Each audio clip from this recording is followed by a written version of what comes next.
continues to back their nominee. It was called the Inhale to the Chief demonstration, a group calling themselves the Green Panthers, calling on the president to legalize marijuana for medical purposes. There's no indication Mr. Clinton is leaning one way or the other on that proposal. A loud disturbance at today's presidential open house. A man somehow managed to get into today's presidential open house. He shouted a confusing phrase at the new president saying, "The love of God is spoken in the name of the Messiah." Shortly after, security guards hustled to shout her out. A story everybody was talking about today. He shot his ex-wife in cold blood, and on camera by now you have probably seen the videotape. Tonight there's more. Police have released a tape of the desperate 911 call made by the photographer who shot that video. Eyewitness News reporter Liz Quirantes joins us from our newsroom with more. Liz? Well, Clara and Tim, South Florida detectives are in Texas tonight trying to extradite Emilio Nunez to Florida on murder charges. A murder caught on videotape. Moments later, the photographer places a call to 911. We have that tape for you, but we need to warn you first that the videotape of the shooting is very violent and very graphic. This violent video of Emilio Nunez firing all 12 bullets in his 9mm pistol into his ex-wife has been played on television stations across the country for 3 days now, and it's still shocking all of us. Photographer Jorge Delgado shot it. His call to 911 moments after the murder is just as chilling. Yeah, please, send me some news, man. All right, relax and give me the address. I don't know the address. I need an address, otherwise I cannot send anyone out. Okay, nobody's out here. Hold on. I'm trying to get out here so I don't get shot too, please. He walked up right behind her and shot her. You guy's crazy. Did you notice what he was wearing by any chance, sir? Oh, Jesus, God, he's black. He's wearing all black. He's wearing all black. He's a very strong guy. So if you get a couple officers, you better, make sure they're ready for this guy. Delgado had dropped his camera on the ground and ran for his life. But as the tape continues to roll, you can see the reflection in the car door of Nunez speeding off in his Jeep Cherokee. A tip to police that Nunez was on a Greyhound bus bound for Los Angeles led to his arrest in West Texas. We possibly still could be looking for this guy, and who knows how long he would have been running around without being captured. But you never know, it could have been another tip after that. Nunez blames reporters for the tragedy. "I called you to help and you wouldn't," he screams. A reporter asks him why he did it. This is a case of Hispanic discrimination, he says. "My daughter was assassinated." Nunez blames his ex-wife for their daughter's death. 15-year-old Joandra committed suicide last Thanksgiving. As for Nunez, he'll have an extradition hearing Monday in Texas and should be in Florida by next week. Back to you, Tim and Clara. Liz, that video was frightening and almost surreal. It almost didn't look like it was a real event, even though we know it was. Yes, it was, and as a matter of fact, I asked police about the two of them being there at the same time, the ex-wife as well as Nunez, and they have assured me that they have no information that would make them believe that it was anything more than a pure coincidence. So in other words, the reporter didn't set this up. I mean, we're sure of that. Police are telling me that they have no evidence that would indicate that. I know you worked on it all day. Okay, Liz, thanks very Liz. much. 5 kids left home alone, and 1 is smart enough to call 911. That's what police say happened in Boynton Beach this past Sunday night. A mother left the 4 kids, including a 3-month-old baby, alone for 6 hours, and she went to go get her boyfriend. The oldest, a 7-year-old, called the police. Have an emergency. These kids were scared, and I want you to come over, boys. It's a little house, just for me by ourselves. You're there by yourself? Yeah. What do you think about this going on? I think the parents need to be arrested. HRS is investigating the case. The mother could face child neglect charges. The children remain in the custody of their mother tonight. Cops in Broward tracked down a man wanted for murder in West Palm Beach. Abel Travieso, wanted in connection with a shooting outside Champagne's, formerly known as Champion Sports Bar in West Palm Beach. Investigators arrested Travieso today after he allegedly tried to buy a phony passport to Mexico from an undercover cop. Police say Travieso shot Julio Gale after they got into a fight early Monday morning. Well, Joseph LaPere admits he killed a dog by throwing it off a bridge. Well, today a judge threw the book at LaPere. Angry animal lovers surrounded LaPere as he faced the music in Martin County Court. LaPere pleaded guilty to throwing Kojak, the dog, off the Indian River Bridge twice because he said the first time it didn't kill him. Kojak's owner poured out his emotions to Judge Larry Shack. Why did he want to kill my dog? But I've never done that to the man. I don't even know him. And I just think it's cold-blooded murder what he done. It just well been one of my grandkids. LaPere says there were 2 other men on the bridge with him, and he threw the dog off because of peer pressure. The judge sentenced LaPere to 5 months in jail, 3 years probation, restitution to the owner, community service, and LaPere cannot own a pet while he's on vacation. The Martin County Courthouse isn't just sick, it is terminally ill. That's pretty much the verdict from a national expert on contamination tonight. Dr. Phil Morey says the courthouse is covered with fungus. It could take many months to remove it. The county's top judge says a backup of caseloads for lack of hearing space now has the court system there on the verge of collapse. A dangerous mix in the Pahokee Canal. A tanker truck left the road, turned over, and spilled 1,000 gallons of diesel fuel into the conduit. The truck driver may have fallen asleep. Experts say the damage, however, is limited. Groundwater is not contaminated. A fiery blast at a condominium complex, and amazingly, the explosion is captured on home video. A bystander shot pictures of the roof of the building collapsing with a camcorder. 5 people are injured, 2 missing following the fire at the complex in Kirkwood, California. Fire marshals believe it might have been caused by a propane leak. Fire rips through a luxury hotel on the Indonesian island of Bali. The building was destroyed. Fortunately, there are no injuries. The fire broke out in the beach hotel. Most of the 400 guests were out on a sightseeing tour. No word on the cause of the blaze. Well, the Washpaws of Lexington, Kentucky seemed like a nice enough family. Nancy and Tim, 2 sons, Gary and Steve. They loved flea markets, say neighbors. For good reasons, say detectives. They are burglars, shoplifters with a taste for VCRs and pantyhose and razor blades and just about anything. Then off they'd go merrily to sell the stuff at the flea markets locally. They have been arrested. It's being called the biggest shoplifting ring ever in the state. Okay, let's all say it together. Only in New York, somebody is stealing city sanitation garbage trucks. They're big, 18 tons, they're hard to hide, and they are really ugly, but 11 of them, 11 have vanished in the last 5 months. To get them out of the city, they must cross a bridge or go through a tunnel somehow. Cops are left wondering, where do you fence a garbage truck? That's weird. Yeah. Well, coming up, I tell you, on TV 12 Eyewitness News, a washout in the Northwest. We'll have the latest on those Seattle storms.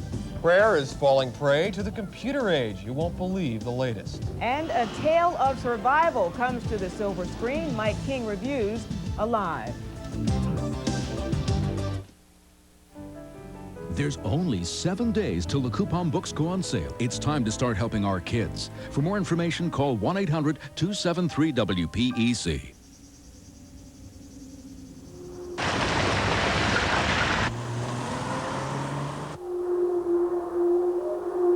The Lexus ES 300. Despite the fact that it's a luxury sedan, it has a surprisingly powerful 24-valve V6 engine. Perhaps this is what they mean by an inexpensive, alternative source of power. Come in to Lexus of Palm Beach. Get recharged. All the hits, all the time. Blockbuster Video. We're taking you to the movies so you can bring the good times home. Everything you want to see, no matter who you are, we got your favorite star. All the hits, all the time. Blockbuster Video. All the movies that you want to find. All the hits, all the time. Blockbuster Video. Bring the good times home. Hey, buddy! We got a violation here. What's the charge, Sarge? This encore lasagna. Too much food. Too much encore? I can't finish those big helpings of delicious, meaty encore lasagna by myself. That's no crime. Encore's a 2-pound family-size entree. I don't have a family. You do now. Mine will be over at 5:30 tonight. Al, listen about these encore Salisbury steaks. 6 tomorrow. You serve. For tasting more, it's encore. Your Chrysler Plymouth dealers proudly announce the Chrysler Award Celebration Sale, going on now at the Minivan store. For a limited time, you can buy Voyager, voted one of Motor Trend's 10 best domestic buys, for only $1.99 a month. This Voyager comes generously equipped with automatic air, AM/FM stereo, driver's minivan airbag, and more. Now just $1.99 a month. Plus, save on our entire award-winning family of minivans. The Chrysler Award Celebration Sale going on now at your Chrysler Plymouth dealer. Talk about rock and roll. 100-mile-per-hour winds rocked Seattle, knocking out power to 750,000 homes. A major bridge in town, the 520 floating bridge over Lake Washington, was closed because water had gotten into the pontoons. Now some residents may be without power for months. Wasn't floating anymore. Now then, John, about the heck with them, what about us? What about, oh yeah, us? Well, sure, good thing to talk about. Yeah, we have good news. Essentially the point. Well, I was going to transition over to Jim River. Oh, do it. Jim River, Alaska, down to 65 below zero this morning. Now, that's cold stuff. Interior Alaska really gets it, you know. Yeah. Anyway, around here, we're certainly nice and moderated. Matter of fact, let's talk about us a little bit. We've got a kind of a mixed weather pattern because we're right on this frontal boundary. I'll show you that in a second. But outside right now, nice mild temperatures, 68 in Vero Beach, 69 Fort Pierce, 71 West Palm, 73 in Boca, and that's the way that's going. Our winds out of the southeast at 5 to 10 miles an hour. The winds have really settled down, thank goodness. And our highs today, well, 86 degrees was the record high, and today we are at 78. Our record low is down to the freezing mark back on this day in 85, and today we're at 71. We should be around 55 degrees. And, you know, the normal high and low there, but that's not to be. We've got beautiful conditions. We have some rain showers right around Boynton Beach, Lantana, Delray Beach. The little speckles here showing up. They've kind of hit the shoreline, and that's the end of them. We can get out of that picture. Show you the highs across the state today, nice and warm in the mid to upper 70s, all across Florida. Look at this, 78 in Daytona, all around the peninsula there, 82 at Fort Myers, and even as warm as nearly 80 degrees in Pensacola today, 75 in Jacksonville. Satellite picture shows what's happening is, got this frontal boundary. This is it right here. Put about an inch of rain around Pensacola. And what it's doing is kind of stopping here and falling apart. So it brings in some periods of cloudiness once in a while. But see the little breaks in the clouds there? So this is what we call a diffused front. And it's not going to really bother us. It's not going to sweep through and cool things down. But it is going to bring a lot of clouds around mixed with sunshine like we had today. All this rain here, Charlevoix, Michigan, into Midland, and all the way down to the Poconos in Pennsylvania, freezing rain. That's because it's been warm enough to keep it from turning into snow, but as the temperatures fall tonight, turns into ice and freezing rain, and that's a big ice storm warning across much of the Midwest and eastern part of the country. Highs today, little area of 30s, still balmy across the east coast there, Washington, D.C., 40s and 50s back through much of the country. And then tonight we find really moderated temperatures, 50s and 60s throughout the deep south, and 20s and 30s kind of locked in one little area, the high plains there, and not over the whole country like we're used to seeing. Anyway, here's this big storm winding up around here, and I tell you what, there's all that rain.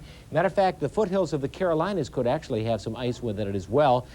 So it's kind of nudging that high pressure back out in the Atlantic, and that will help our winds to relax, along with this frontal boundary kind of losing its punch. And so those two features combined will kind of lighten up the winds a little bit. So tomorrow still could be a little bit breezy, but not as breezy as it's been, and so we're going to get into better weather pattern.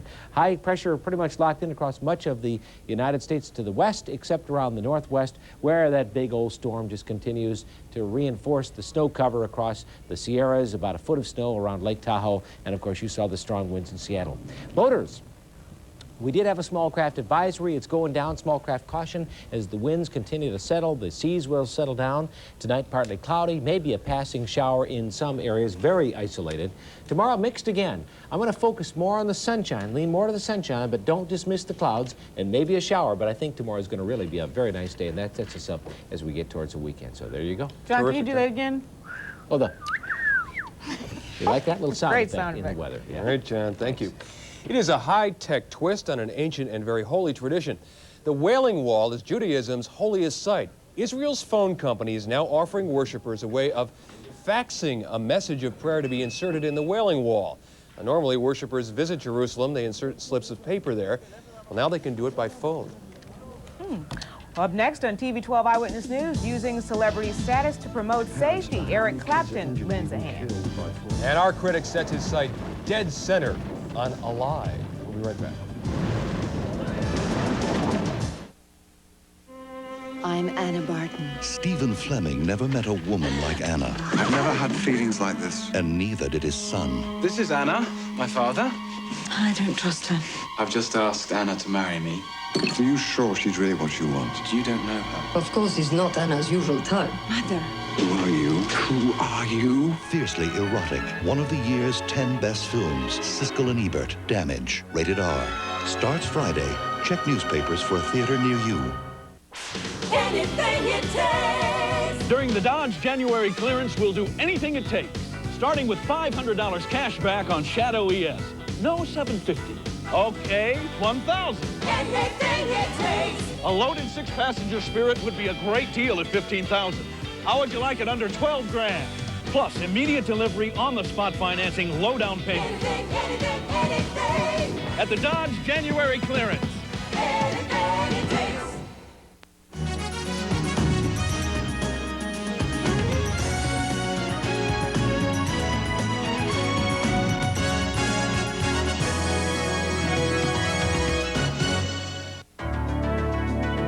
We made a deal. If he hated it, I'd drive all the way back home. He resists anything new.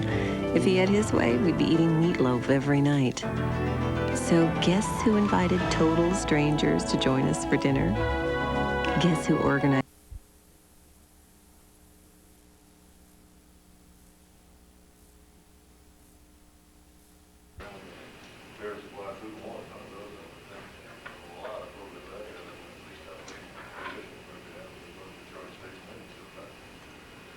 Particular group of photographs was not the we also on this book, but there was an envelope inside you and one file so that one group. You're on the base on that as well. I asked you. Thank you. Keep down that envelope. This one too. Thank you, Ted.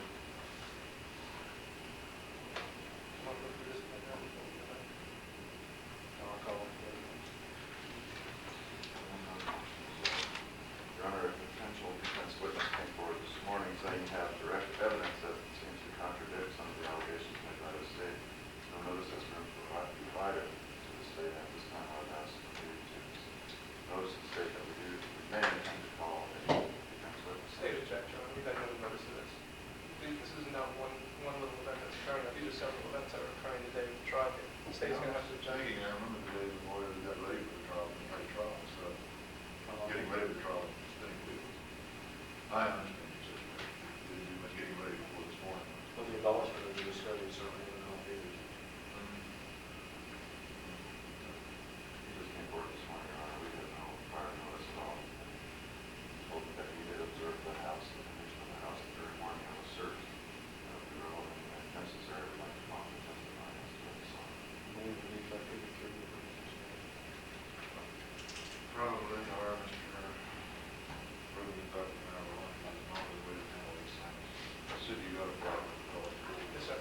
Not a problem. I think we can go to the starting blocks. Fix that one. Thank you, Judge.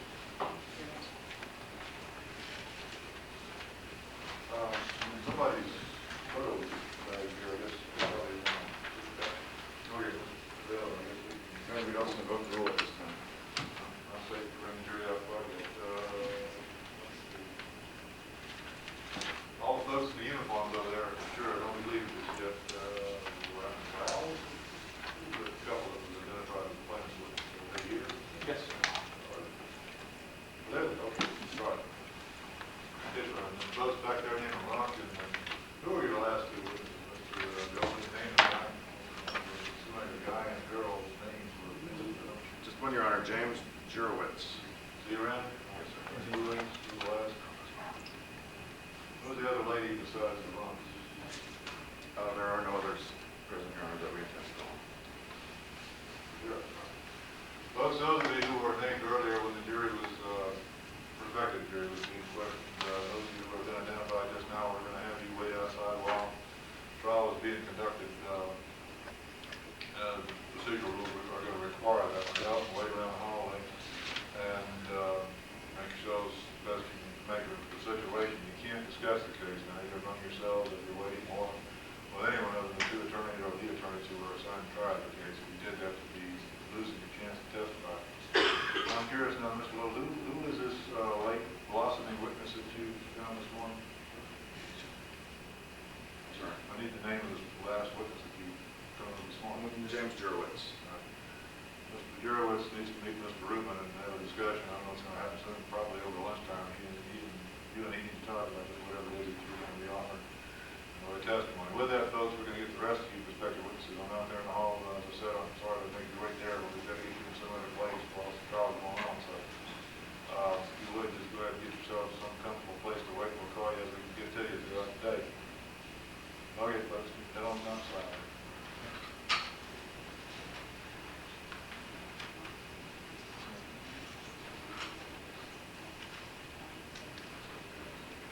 Okay, Mr. Bell, do you want to bring the jury back out?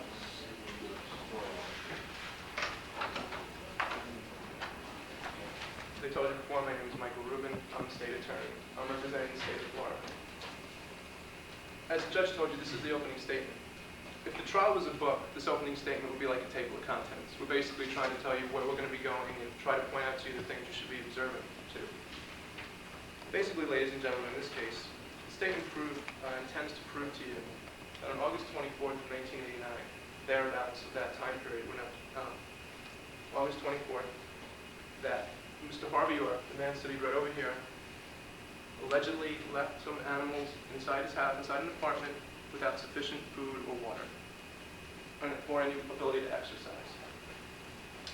We're going to do that through the testimony of the landlords, Mr. and Mrs. Noyes, who you've seen briefly, 2 animal control officers who you've seen, and Deputy Sheriff Cromer of the Martin County Sheriff's Office. Basically, what we intend to prove to you, ladies and gentlemen, was that this house was in the Golden Gate subdivision here in Martin County, that among the animals there were kittens, there were grown cats, parakeets, hamsters, and a dog. Okay. The evidence will show to you that Mr. Orr had been, a notice of eviction had previously been sent to Mr. Orr. Objection, Your Honor. May approach the bench, please. You're very far before we do it.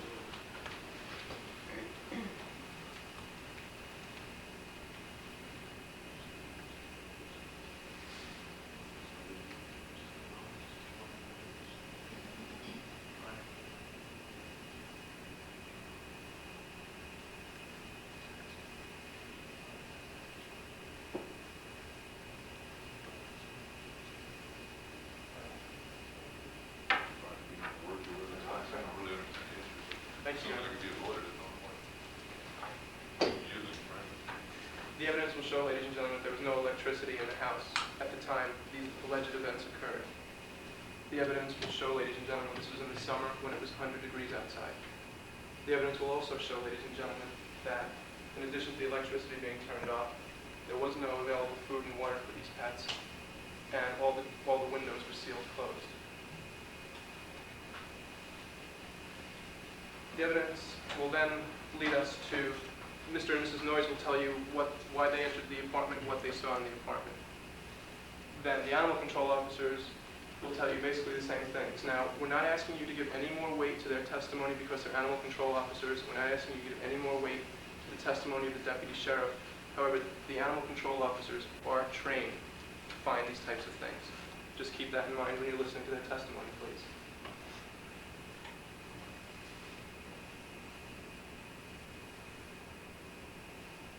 Getting back to the birds, ladies and gentlemen, the evidence will show that 6 parakeets were confined in 1 cage. And the evidence will further show what had been the guinea pig's water had turned green. The evidence will also show you, unfortunately most graphically, that there was a dead kitten in the house.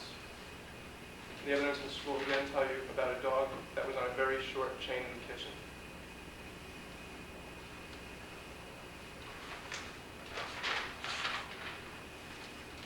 Now, yes, ladies and gentlemen, I have the burden of proof beyond a reasonable doubt. And briefly, in closing my opening statement, I would submit to you that when you weigh the evidence objectively, evenly, and honestly, you will find proof beyond a reasonable doubt. Thank you. Good morning, ladies and gentlemen. It's finally my opportunity to speak to you, and I can only do so very briefly at this time. I'd like to point out that I'm privileged to represent Mr. Orr this morning along with Mr. Golden, and that at this time we have the opportunity on behalf of Mr. Orr to present briefly what we think the evidence will prove in the case that you're about to see. Now, you heard, of course, that he's charged with confining animals without adequate food and water. I think the evidence will not prove that at all against Mr. Orr. The evidence will show that he did not commit any crimes. And by way of illustration, I'd like to ask you to consider for a moment, if I were at this time to ask you to look at what I'm holding up in front of you, and further ask you to tell me what you see, I'd expect you all might tell me that you see a hand, dummy. You're holding your hand up in front of us. And you wouldn't be wrong in answering me in that way. But what I'd like to remind you of is that, to be precise, you see only one side of a hand. And of course, to quote the obvious, there is another side to the hand, there's another side to everything. And there's another side to this story that you're about to hear. There's another side to the evidence that the state is about to present to you. Specifically, I think the evidence is going to show that the landlord, Mrs. Noyes, if I'm pronouncing her name correctly, Mr. Orr's landlord called some animal control officers, called law enforcement officers, saying, my property has been abandoned.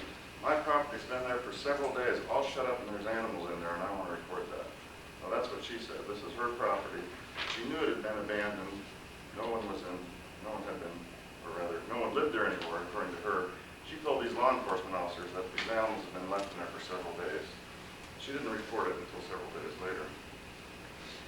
Definitely the evidence is going to show that these officers came in, observed some things, and only listened to Mrs. Noyes' side of the story. They only heard what she said had happened. Now, we're in a peculiar position here because we don't know exactly what the evidence is going to show yet. None has been presented. We can't tell you exactly what you're going to see and hear. But we expect you're going to hear and see a very one-sided story develop as to what Mrs. Noyes said happened in her property. We urge you to listen to that evidence, of course, but remember the other side of the story. And please don't come to any conclusions. Mr. Orr is asking you not to come to a conclusion about him until you've heard the whole story, both sides of the story, and you've had a fair opportunity to determine what happened and just what the state is going to prove to you today. We think that evidence will show that he committed no crimes, that he's not guilty of abandoning any animals, nor in any way being cruel to animals. Thank you. The state will call Robert Noyes, Your Honor.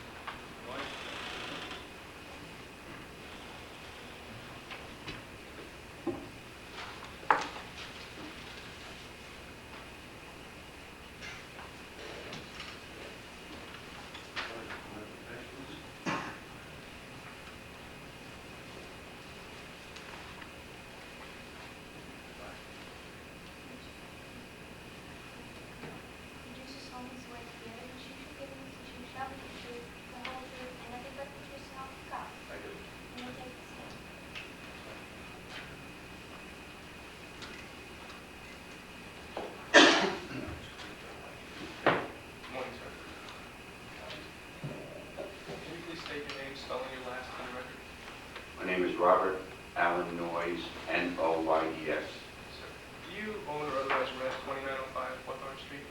Yes, we do. What is your relationship to that property, sir? I'm the owner. The owner. Is that in Martin County, sir? Yes, it is.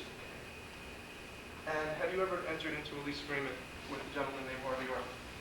Yes, we have. I'm showing you what's the state's proposed exhibit number 1. Can you tell me what that is, please? It looks like a rental agreement.